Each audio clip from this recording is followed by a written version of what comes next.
Hey everyone, so I wanted to do something a little bit different. Due to the number of people that were absent that have contacted me about, giving them the material and going over the stuff that they missed, I just wanted to make a quick little video for those people who want to watch what we did in class. I apologize, it might not be as good as, being in class and being able to ask questions in real time, but hopefully this is at least something that you can work with in order to kind of, you know, keep up to date. So we're going to start with this first question. This was actually the do now for the class. A few things that I want to mention though is first, I'm going to go through this. I recommend that you watch each part individually. So I'm going to, attempt part A and then, watch how I go over it and then work on part B. Because if you don't have part A down, part B and C are going to be pretty much impossible. And same thing applies to those two as well. Work on part B and then watch me go over it, then work on part C, and then watch me go over it. So watch it separately before you kind of start going over it. And the other thing I want to mention was for the FBD, make sure that you draw the FBDs for the both blocks separately. All right. I know it wasn't extremely clear what I meant by this. We have two objects. I want two separate FBDs for both. All right. So this is the first one. Pause video, work self, and we'll go over it in a second. All right, so we're going to start with the FBD for the top block because the top block is probably the easiest block to work with. We start with the box. We have the weight of the block going down. We have the normal force coming from the block between the two blocks, right? We have the block here. It is touching this surface. Remember, anytime a block is or an object is touching a surface, there is a normal force. So there's a normal force coming up from here that has to balance this weight pulling it down. We also know that there's going to be a tension force pulling to the left, and there's going to be a friction force between the two blocks pulling to the right. Now, this may not be super clear as to why there has to be a friction force going this way, but there's two ways to think about it. First, when I pull the block underneath the bottom block, underneath the top block, that top block is going to remain at rest because it's being held in place by that tension force. It will not move. It'll exert a force on the tension force, but the rope is going to keep it in place. So in order for this object to stay in equilibrium at rest, the forces have to be balanced. So if there's a tension force pulling to the left, there has to be a force pulling to the right. It's not this force though, because this force is only being applied to the bottom block. So there's got to be something else there, and that's friction.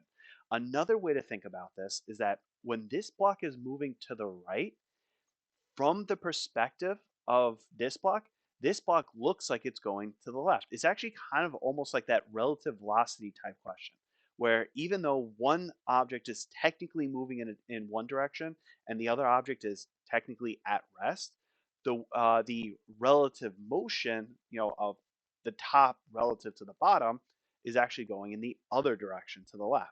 And because it looks like it's going to the left, it's the friction force has to be to the right.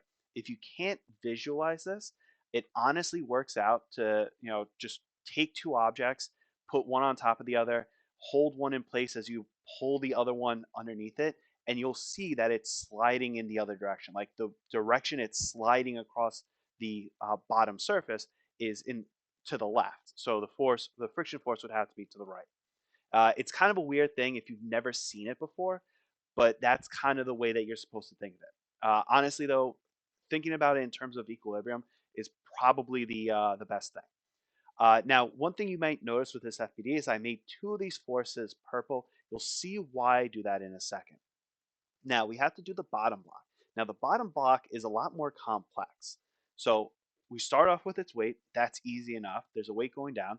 And we also know that there's going to be a normal force coming from the floor. Again, easy enough. We know that there's going to be normal force because it's touching the ground. We have the applied force going to the right. Again, easy enough. Now, here's where it gets a little tricky. There is a friction force coming between the blocks. Again, the top block was feeling a friction force as the bottom block was sliding underneath it. It only makes sense that the bottom block also feels that same friction force because it is also sliding against the top block. They're sliding against each other. So it only makes sense that they experience the same force. Well, they both experience a friction force. Another way to think about this is technically this is Newton's third law. Remember, Newton's third law says for every action there's an equal and opposite reaction. The action here is the the bottom block exerts a friction force on the top block going to the right. The reaction is the reverse, that the top block exerts a friction force on the bottom block to the left. That's all it means. So anytime you have two objects interacting and exerting a force on each other, that or one of them exerts a force, the other one is going to experience the exact same force but in the other direction.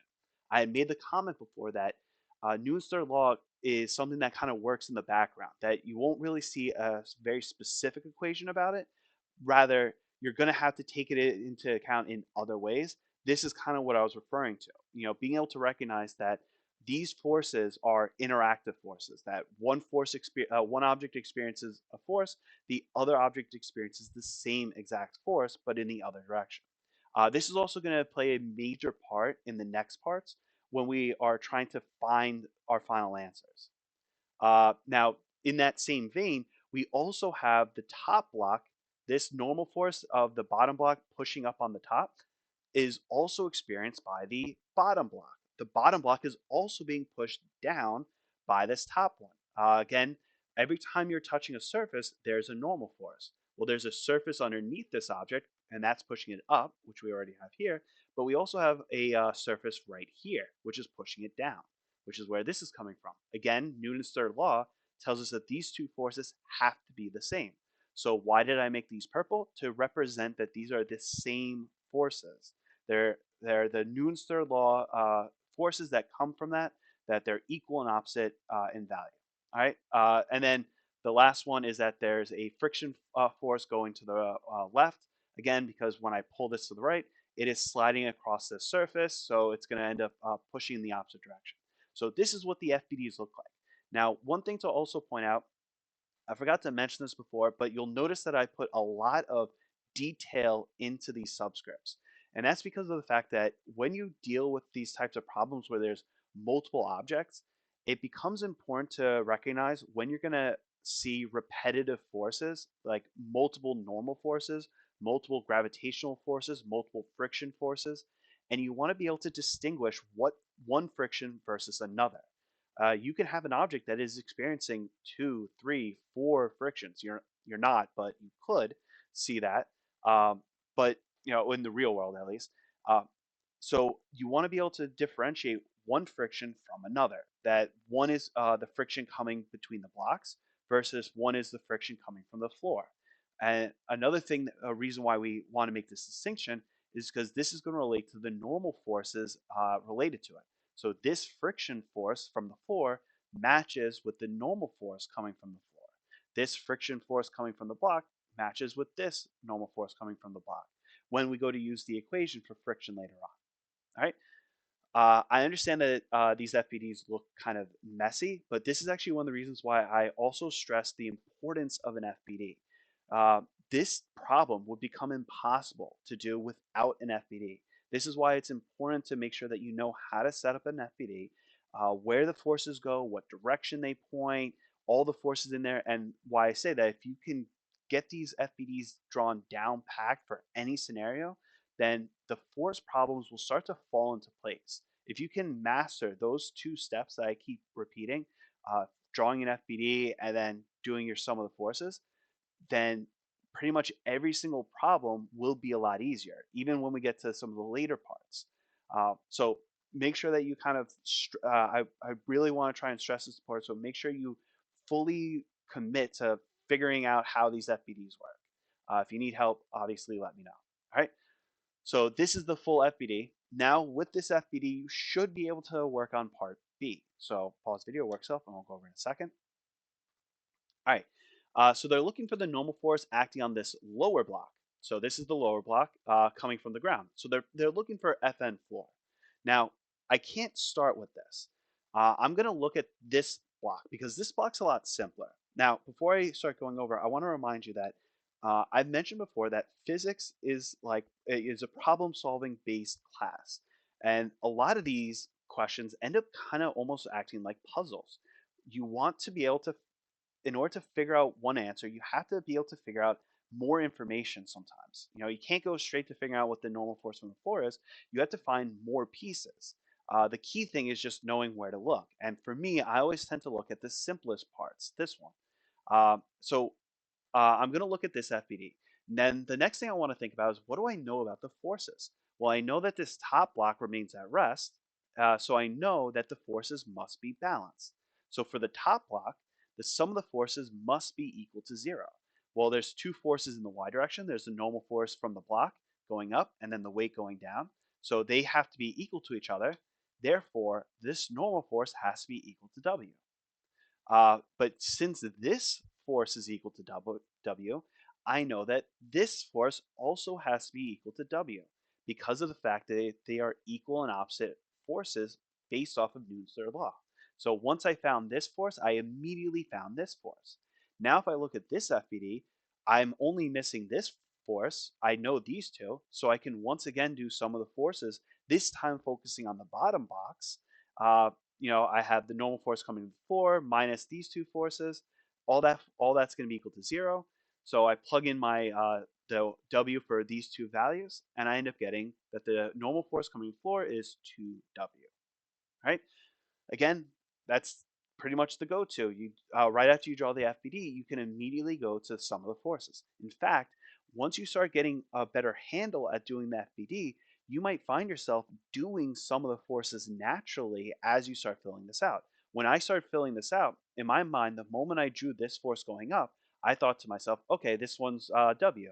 And then when I went to this FBD, the moment I drew this, I said, okay, well, that's this force. So this one should also be W, and that should be 2W. So I was in my mind, I was kind of getting around and doing some of the forces naturally. And you kind of want to get to that point where you're sort of making the FBD, but also populating with all the information you have. And the more information you find out, when you do more calculations, you kind of bring it back into the FBD, put it in, and then try to think, can I can I fill out anything more? Once I find one of the forces going in one direction, can I find the other force going in the other direction? Is it in equilibrium? Do I have to do, what part of the sum of the forces do I have to do? All right, so here's the next one. Pause the video, work self, and we'll go over in a second. All right, now, before I go over this, I want to make a quick comment about friction, something that I mentioned before, but I don't know if I put a lot of stress on it. First, we talked about this before, but if you use this equation with the kinetic coefficient of friction, FF equals mu Fn, it ends up being a straight equal sign. Whenever you're using the kinetic coefficient of friction for an object that's moving, you always get that force, and nothing will change about that friction force unless you change one of these two terms, right? So it's always this number. The reason why I make this comment is because technically, when we do it for the static friction,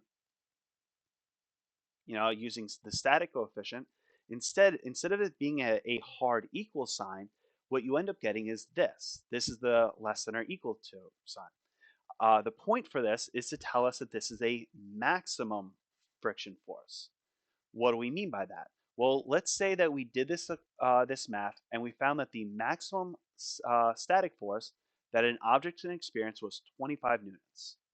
So the most static force that the object can experience is 25 newtons. Well, if I have a box and I apply 10 newtons of force to it and it's at rest, like I know it's at rest, would it make sense for the normal force to be 25 newtons in the other direction? No, because these two forces are no longer balanced. So it's impossible for the friction force to be equal to 25 if I'm applying 10 newtons and the object's at rest. This violates Newton's first law. So Newton's three laws have to reign supreme. They have to be true. So if you find yourself in a situation where you found the static force and it's not equal to the other force because it's much higher, that means you did something wrong because it's supposed to Newton's laws have to hold. Um, so if I'm applying 10 newtons of force onto this block, the friction force will actually be 10 newtons because again, it could be less than 25. It doesn't have to be 25. It could be any number up to 25. If I apply 20 newtons of force, well, now all of a sudden, this becomes 20. So as long as I'm underneath that 25, then the object will remain at rest and friction will always just balance me. It would counterbalance with whatever I'm applying to it. Think of it like you're in a tug of war match, right? You're trying to pull the object away from someone else, but their goal is just to hold it in place. As you pull harder, they will pull harder. And that's what's going on with friction. You're pulling, pulling, pulling, friction's going to keep it and hold it, and the more you pull, the harder you pull, the harder friction's going to pull as well in the opposite direction. But there's going to come a point. There's a point where you will pull just hard enough that eventually friction will fail. So if I pull, I know it's getting really messy. If you pull with 26 newtons, all of a sudden now you've exceeded the maximum force that friction can apply, and the object will begin to move. It will no longer be static, it will be kinetic. Now, one way to kind of visualize what's going on, since a lot of people like graphs, the friction force ends up being linear in the first case when it's static. So this is when it's at rest. And it'll reach a maximum point here, which will be the mu Fn using the static force. Afterwards, that friction drops and then becomes constant at whatever this mu Fn is with the kinetic values. So this is a very popular graph representing the frictional force that an object experiences. The force will rise linearly to match whatever force you're applying to it up until a certain point. Then once you exceed that force, then the force drops and then just remains constant. No matter how much force you apply, it will be the same number the entire time. All right. Now, why did I make such a huge comment about this? It's because when they ask this question, derive an equation for the largest force that can be applied, what they're really trying to say is that the friction force experienced by the object is mu Fn, that we are allowed to use mu Fn for the static case in order to find the friction force. Um, because again, the friction force can technically be any number up until mu Fn. But because they're asking us what the largest force is, that implies that the friction will be at its largest maximum value as well. And again, it's before it slips, meaning that it's still remaining at rest. You have to pay attention and keep in mind certain key phrases. When they say a certain phrase, what exactly does it mean? All right. So I don't know if I gave you time to work on this, so pause video yourself. We'll go for a second. All right. So for this, the way we're going to work about it is now that I know that each of these friction forces is at its maximum value and mu for the static case is a given term, I'm just going to do mu Fn for each of these forces. The key thing though is I have to make sure that I keep the frictions with their normal forces. So in the first case, the force of friction of the block is going to be mu times the normal force of the block, which we already said was W. So this one ends up becoming mu W. Going to this FBD, again, since I know this is mu W, this one also has to be mu W, because again, Newton's third law. I can also figure out the force from the floor. I didn't show it in here, but I can use the same reasoning that, well, if I do this with this value, I should end up getting 2 mu W. I apologize for the messiness. So this friction force is mu W, this is 2 mu W, which means that the force being applied has to be equal to 3 mu W. Hey everyone, so this was the next part. We finished going over the do now, and then we worked on this. We just kind of briefly introduced this topic. It's called multi-mass systems. Now, before I move on with this, I do want to mention something. So far we finished talking about what I refer to as the general forces concepts, meaning that everything with Newton's three laws and friction, they could be applied to any scenario. It doesn't matter whether we're talking about an object moving in a straight line, moving on a curve, on an incline, going around in a circle. If we're talking about springs or hooks or pendulums or anything, any scenario that deals with forces, aka every scenario, can be explained and worked with using either Newton's three laws and or friction, depending on the scenario, because everything deals with friction. So Those are the general stuff. Those are the things that we're going to constantly refer back to. Everything with the two steps. That still holds true.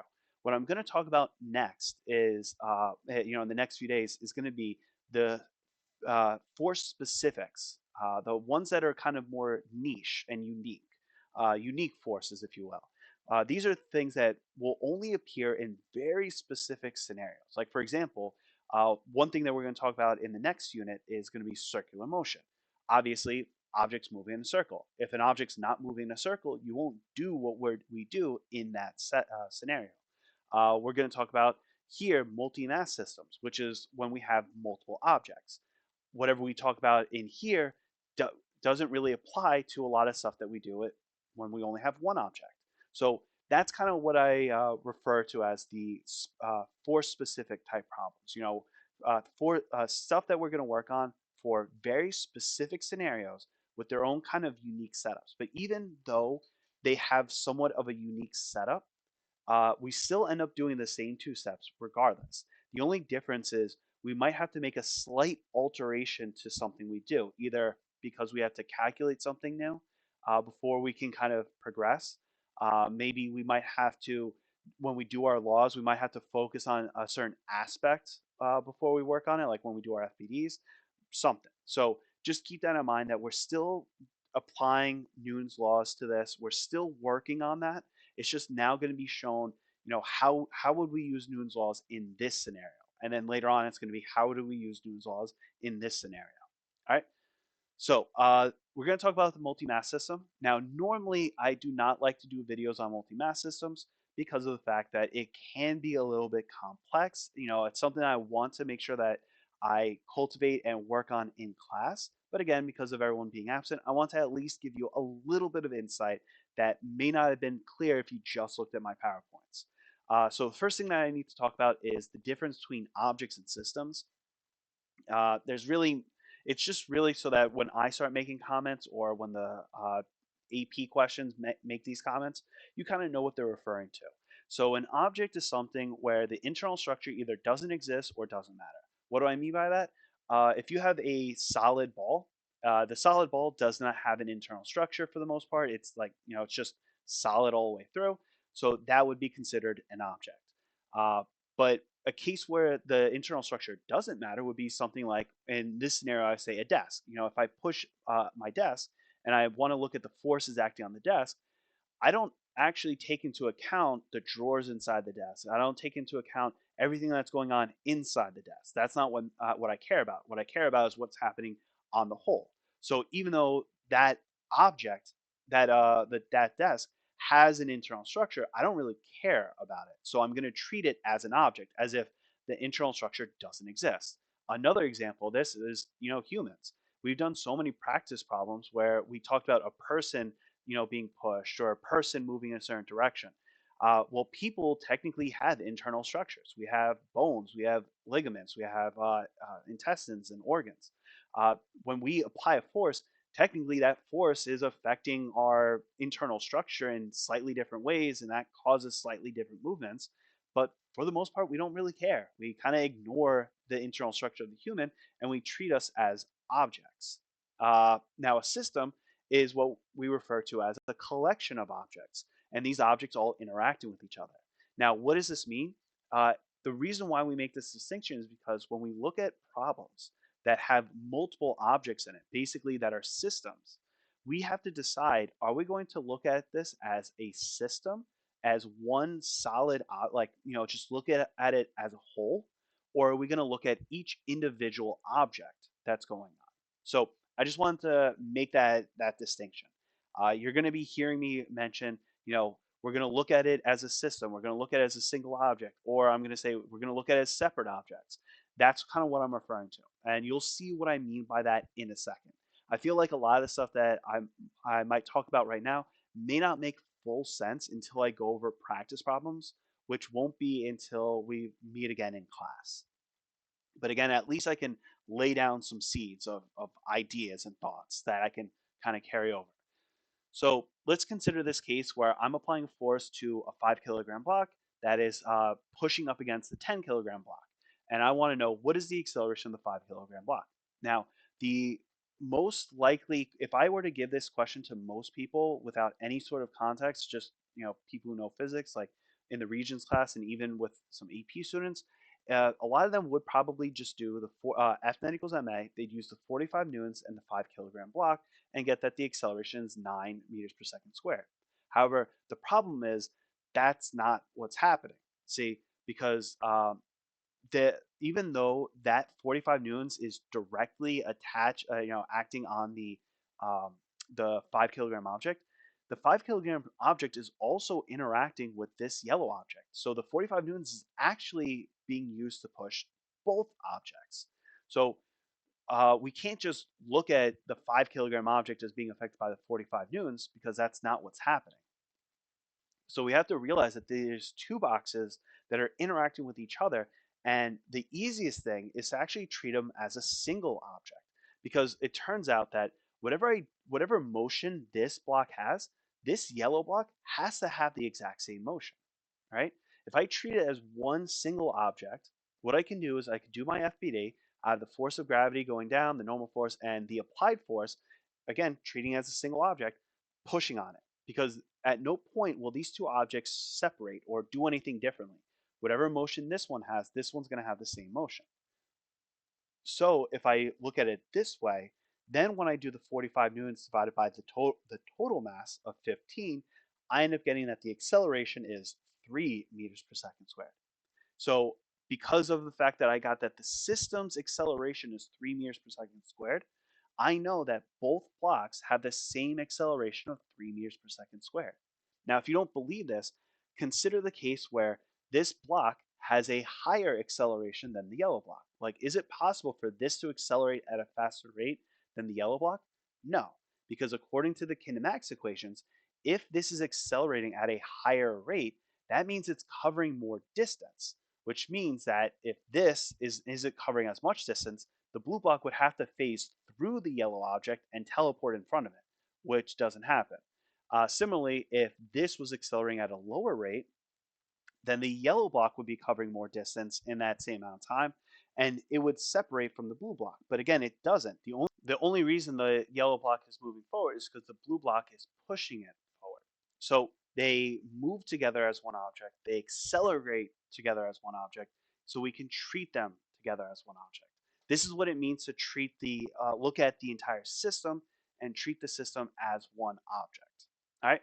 Now, there's a second thing that we could do, where we actually kind of look at the force that the boxes individually, right? So if we actually separate the blocks and just think to ourselves, what are the forces acting on the blocks individually? AKA what we did with the friction question, we'd end up having these two forces, FBD, sorry, these two FBDs. So we have the gravitational force and the normal force on both of them. Okay, that makes sense. We'd have this applied force on the blue block that doesn't appear on the yellow block because, again, the force is being directly applied to the blue block. The yellow block is not getting that direct 45 newtons. Instead, what we have are what I call the contact forces. The contact force between the blue block and the yellow block, with the yellow block being pushed forward and the blue block being pushed back. This is essentially the normal force. Remember, again, anytime you have two objects, two surfaces touching each other, there's a normal force. Well, this front surface is connected to this surface. So this surface is going to push the blue block back, and this surface is going to push the yellow block forward. So it's essentially a normal force. This is also coming from Newton's third law. So again, for every action, there's an equal opposite reaction. So the blue block pushes the yellow block forward, the yellow block pushes the blue block backwards, right? Now, you could call this a normal force. However, the reason I call it a contact force is for a few reasons. One is because of the fact that the AP does sort of mention contact forces, and I want you to be aware of what that refers to. It refers to these interactive forces between the two blocks.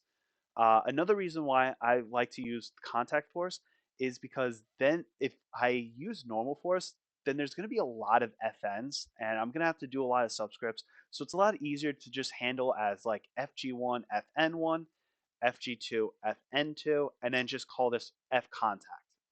So I don't have to think about the fact that, oh, this is another normal force. Another reason why I also like doing FCon is because it reminds me that these are the same forces. If I keep seeing normal forces, if I see 3 or 4 normal forces, I might forget, even if I have my subscripts, that some normal forces are the same as others. But seeing contact force kind of reminds me, like, oh yeah, this is that weird force that I keep seeing. So there we go. The contact force can come in a variety of different ways. And in fact, the two most common ways that we're going to see it, though, is as a normal force, which, like I said, we call it as FCon, or sometimes you might have a case where, um, oh, that's not what I wanted to know, where you have the two blocks connected by a string, in which case this contact force, and in quotes, is actually a tension force. But it works out the same way, where these two tension forces are the same, going in opposite directions. All right. Now, why would we ever do the FBD for this? Well, it depends on what we're looking for. And that's kind of the whole point of this topic that we're going to talk about, is that depending on what we're asking for, it's going to change how we look at the problem. If we look at it at, like, for example, if we look at this, we didn't see this contact force appear when we looked at it as a single object. When we looked at the entire system as one object, these contact forces end up canceling out. And that's kind of the whole thing about looking at it as a system, as a single object. These interactive forces that are keeping them together, that part of the internal structure, it doesn't matter. It cancels out. As long as the system kind of works out, it ends up being the same thing. So that's pretty much it. We'll do more examples of this type of stuff later on in class, and you'll see kind of what we end up doing. This is probably one of my favorite topics, but it is kind of on the tricky side. So if you have any questions, feel free to let me know. Otherwise, good luck and have a great day.